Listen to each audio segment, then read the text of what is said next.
Today you're about to know the top 5 best attacking plans in the most common chess opening, the Italian game. The Italian game comes off the first move pawn to e4. As your opponent responds symmetrically, you then go knight to f3, hitting the central pawn. Black defends it, and then you bring your bishop out to c4 to this active square where it possibly targets your opponent's king.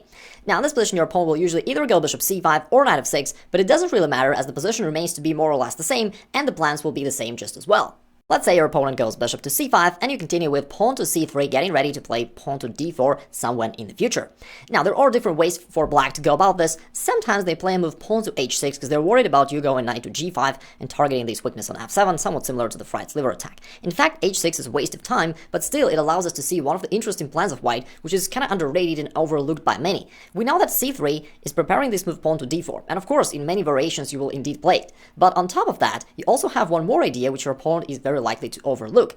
The same pawn on c3 also enables you to push in the queenside with the move pawn to b4, where you start to drive away this bishop from here, plus as the bishop goes back, you can then keep pushing pawns forward and keep chasing these queenside pieces. You can either push the a pawn forward, and from there you can attack one of these two minor pieces on the next move, or you can just keep pushing forward with the b pawn right away with the move pawn to b5. This time you're attacking the knight, has to go, and the inconvenience for black is that so far the knight defended this pawn on e5. And as the knight goes away, you'll be free to just pick up the pawn. For example, if the knight goes to a5, it's already quite a good thing for you because you push these pieces to the queenside, to the edge of the board where they're not very active, and now you can actually transition to the quick attack on the other side of the board, on the king side, and you can knock the door to the black's king with bishop takes f7, just calling the king out. And as the king goes out, then you continue with knight takes e5, you pick up that pawn, plus you deliver a check to the king. And all of a sudden you actually win within just a couple of moves with this strange queenside push, which your opponent totally unexpected. Now what can your opponent do? If the king goes either to f8 or e7, one of these two squares, you can follow up with knight to g6, which is a fork to the king and the rook. Thus you've picked up this pawn on e5. On the next move you'll grab the rook on h8 and you keep attacking his vulnerable king, though that should be easily winning by white. So let's take it back. And if the king goes instead of these two squares somewhere to e8, then you follow up with queen h5 check and you end up with something similar to scholar's checkmate. If the king moves somewhere, he can continue attacking in various different ways. It's easily winning for white. For example, bishop a3, another way for white to deliver a check, and after d6 you finish it off with queen to f7, indeed something very close to a scholar's checkmate. Okay, we're moving on to the plan number 2. This time black did not play h6 but played the correct move knight to f6, developing a knight plus attacking this pawn on e4. And although the main move is pawn to d4, it leads to a complicated game with a lot of variations that you need to memorize, so I actually recommend that you opt for a bit modest looking move pawn to d3, but there are still very aggressive plans that you can employ later on. We're going to cover that in today's video. And sometimes your opponent will be deceived by, seemingly passive nature of this move pawn to d3. He'll think that you play passively, and he'll wish to strike in this area himself with pawn to d5. It actually turns out to be a big error. After an exchange on d5, you can strangely enough follow up with queen to b3, and this is something that your opponent totally overlooked. Now, you're attacking this knight on d5, and it can't really go away, as in this case, you'll grab this pawn on f7 and attack his king, which will be deadly for him. So he's kind of left with this really unpleasant situation where he's got to do something with the knight, but it's unclear what to do. If black moves his knight from c6 somehow, either to e7 or a5, trying to hold on to this knight or to counterattack, it doesn't matter. In both cases, it loses because you've got a strong counter, queen to b5. This is a check to the king, attack of the bishop, and in this case, even an attack of the knight. So definitely on the next move, you'll pick up one of black's minor pieces, getting a winning material advantage. So let's take this move back.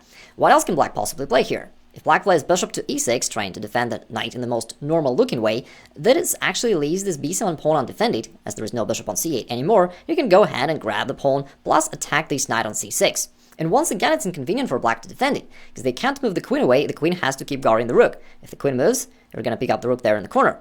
So what do they do with the knight? If they ever move the knight anywhere, either to e7 or a5, once again it fails to the very same tactics, queen to b5. You slide back, still with this double attack, and on top of the pawn that you grabbed on b7, you're going to gobble up this bishop, and once again gain a winning material advantage. Moving on to the plan number 3, which is my favorite one actually. You can win countless games, especially in blitz, just following exactly the moves that I'm about to share with you. And the nice thing about this is that this is a plan. Meaning it doesn't matter what exact moves your opponent is going to try, because the plan will be the same always. So you don't rely on memorization, you just understand the plan and you execute it.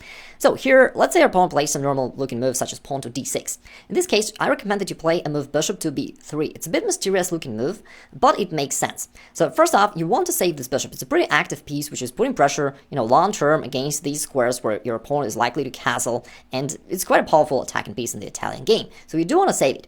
And the problem with black here is that quite often they want to go knight a5 and go after this bishop sooner or later. And therefore, once you drop the bishop back to b3, you always have a nice retreat square. So if your opponent ever tries to attack it, you can always slide back, and this attack was pointless. So that's the first reason for playing bishop to b3. Secondly, you don't have to worry about defense of this bishop if your opponent ever goes bishop b6, tries to attack it or anything. So you can overprotect it in advance. And lastly, it's also a very evil awaiting move, because lots of your opponents are living with the delusion that bishop g4 is a really great way to start attacking you on the king side. But we really wait for this move to happen, we welcome it to happen, because that allows you to realize a super aggressive attacking plan on the king side. What if your opponent just doesn't play bishop g4? Well, then you can use the best Italian plan, you just drink your cappuccino and chill. Sooner or later they will, and then you'll beat them.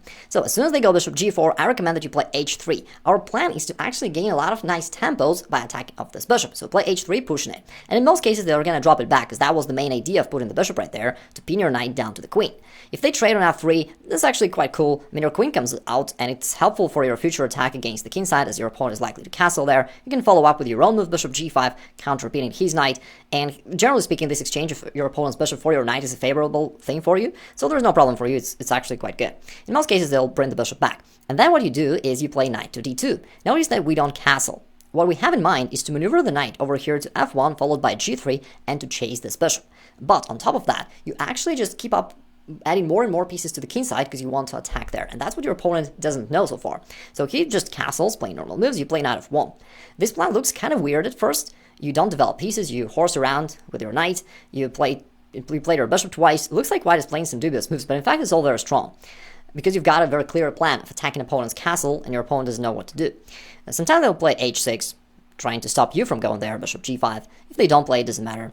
And then you've got two options. You can either just continue your maneuver with knight to g3, attacking this bishop. We're going to talk about that in a minute. It's also very strong. Or you can just go all out in your kingside attack by starting to march your opponents forward, g4. In both cases, we'll win another tempo, attacking this bishop on h5, which your opponent believed to be an asset for him. Turned out to be that it's the opposite, it's a liability, it's a weakness of his position. The bishop was pushed back, and here again, you can develop your attack gradually, just reposition the knight here to f5, and kind of gradually keep adding more and more pieces to the king side. Or the quickest way is just to push forward with g5 straight away, since this attacks the knight as well as the pawn. And also, let's not forget about our bishop from c1, which is adding more pressure there. It kind of forces them to take, and then our bishop comes off, and it's pretty cool because you also now pin the knight down to the queen, and you start adding more and more pieces closer to his king. Now we've got this one bishop standing there. Let's not forget about the bishop from b3, which is also putting pressure, indirectly, but it's still helpful. Our knight is ready to jump there to g3 on the next move after almost whatever black does.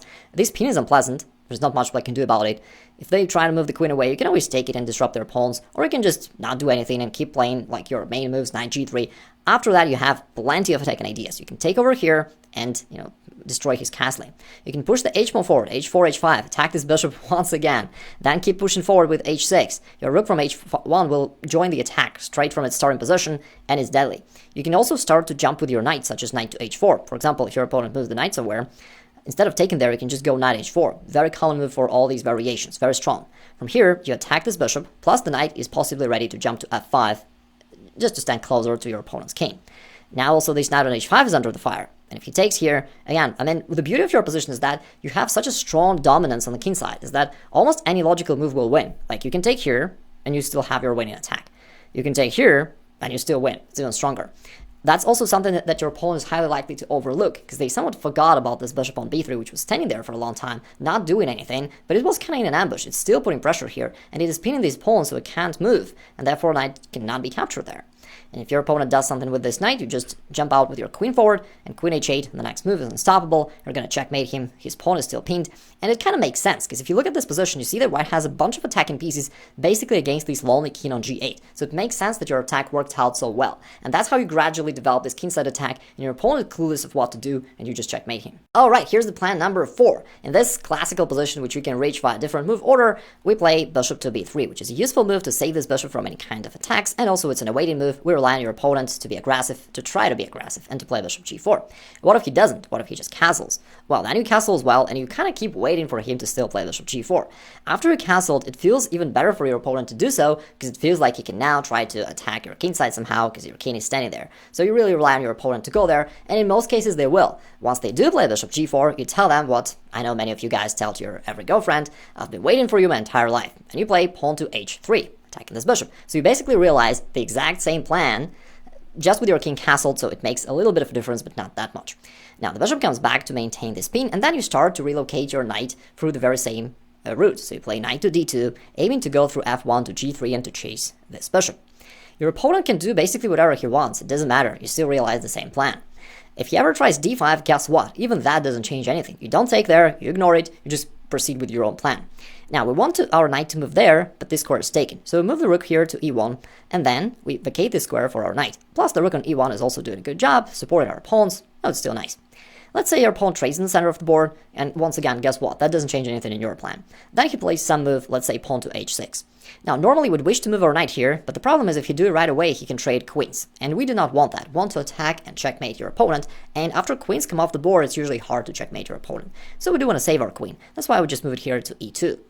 Then your opponent does something, let's say queen e7, and now you play knight f1, and after your opponent plays some move, you play knight g3, and now our maneuver succeeded, and we attack this bishop, plus our knight is ready to jump there to f5, which is also a really great outpull square. From f5, your knight will attack, like, put pressure to lots of squares in your opponent's position. Is a monstrous knight. But right now, we're putting pressure to this bishop. If it goes back to g6, now the very standard continuation of your attack is knight h4. As we know, this actually threatens to capture this bishop for nothing. Your opponent cannot recapture, because the pawn is pinned down to the king. Therefore, they need to save this bishop from being taken. And if they go bishop to h7, you then keep marching to f5, and finally you landed this beautiful monstrous knight on f5, and you attack his queen on e7. He can try to trade it off, but it doesn't matter because we have the brother supporting us, so knight takes, still attacks the queen. After queen goes somewhere, in these kind of positions, once you landed your knight to f5, plus you have this bishop active, and you have this bishop from c1 also ready to join the party, you see that you have a lot of tactical ideas here. Quite often you can just go ahead and sack the bishop right there for a couple pawns, open up his king completely, and then checkmate him. Another standard way for you to go about things is to bring the queen closer, because usually you finish the attack with a queen, you checkmate your opponent's king with your queen. So you can play queen to f3, and from here, you start putting pressure here, and you're possibly ready to play queen g3, threatening queen takes g7 checkmate. So adding your queen usually adds a lot of power to your attack. And if your opponent plays something, sometimes they'll try knight e7, trying to trade off your knight. Of course, we do not want to just trade it off for nothing, you know. We want to attack. And here you have a lot of ways to keep attacking. One of the standard ones is knight takes h6. It's not even a sacrifice, because thanks to our queen, we are picking up this pawn on h6, destroying his castling, and as he recaptures, we grab his knight on f6. So we didn't sacrifice anything. In fact, we just won this pawn on g7. Plus, he is now completely exposed. So with both our bishops ready to join the party, it's all over for black. For example, knight to g6, you can play bishop takes h6 and followed by queen to g7 checkmate. That's one thing. The other thing which they often overlook is once again that you can actually just capture this piece on g6 with a check to the king because the pawn is pinned. Anyway, because they forget about this bishop, they often blunder it. So you can win this way as well. You can see just how strong your attack is, and what I love about this is that you kind of make your opponent feel like a fool, because he seemingly plays all the right moves. You think about black. He castled, he developed all his pieces, he played queen and rook to the open file, he seemingly played by the book, did all the correct stuff, but he was destroyed badly and he's completely clueless of what happens. It's just because you had this clear plan of attack, plus your opponent did a big mistake by playing his bishop out to g4 earlier in the game, which gave you a lot of temples for your kingside attack. Alright, finally, what if your opponent never goes bishop g4 at all? He's smart, or just by sheer luck he avoids playing that move. Well, then you can just play bishop g5 yourself. And a lot of your opponents still don't know how to handle it properly. If they don't want to play bishop g4, in most cases they will play bishop e6. Now, there is one thing that you gotta know here. You don't take there. If you're part of the Igor nation, you know that to take is a mistake, and basically you should always think twice before executing an exchange yourself. So if you take there, which I don't recommend, you make a couple good things for black. So this pawn repositions to e6, which first of all covers these two squares, so your knight can never go there in the future. And we know that possibly repositioning our knight to f5 is always one of the good attacking plans for you in the Italian game, but no longer.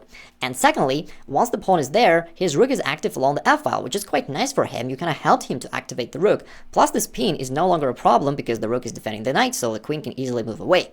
So by taking there on e6, you actually helped him quite a lot, so I do not recommend this. So instead what you do, you just ignore it and you keep playing your moves. You play knight to d2. You still keep in mind that you can possibly reposition the knight in the very same fashion.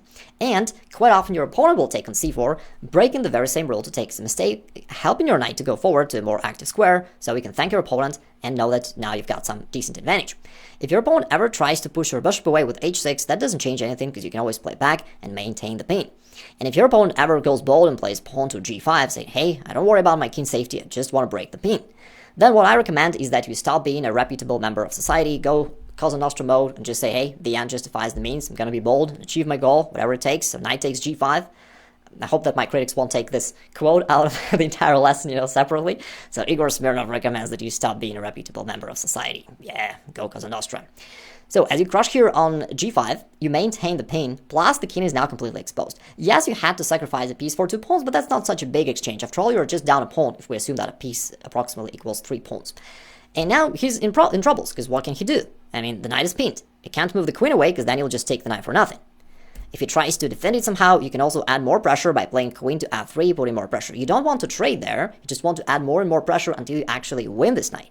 So if your opponent plays some move, doesn't matter what, rook h8, whatever, you keep bringing this knight to e3. We know that these f5 squares and sometimes d5 squares are just great for our knight, and we do want to land it there. But our simple plan is like this. We have this knight pinned down to the queen, so we do want to bring our knight there to d5, and then just to take the knight with either a knight or a bishop, and we'll be totally winning. And there is not much your opponent can do. In fact, he's defenseless. If he ever takes on e3, we know that this exchange is actually pretty cool, because you can recapture with a pawn, which adds your rook to the attack. And now he's completely defenseless against this whole pressure. On the next move, you'll take the knight, attack his king, attack the rook, attack the queen, and you either grab half of his material or you checkmate his king, so you win. We just covered how you can crush black, but in case you play this opening as black, then you may be wondering, hey, but what do I do? Is it all hopeless? Of course not, you just gotta know the right way for black. So if you're curious about that, I've got a separate video about the right plan for black, which you can check out right here. Or if you want to improve your positional understanding overall, because that's the essence of chess, feel free to check out this free masterclass by clicking the link over there. Keep crushing it, ciao!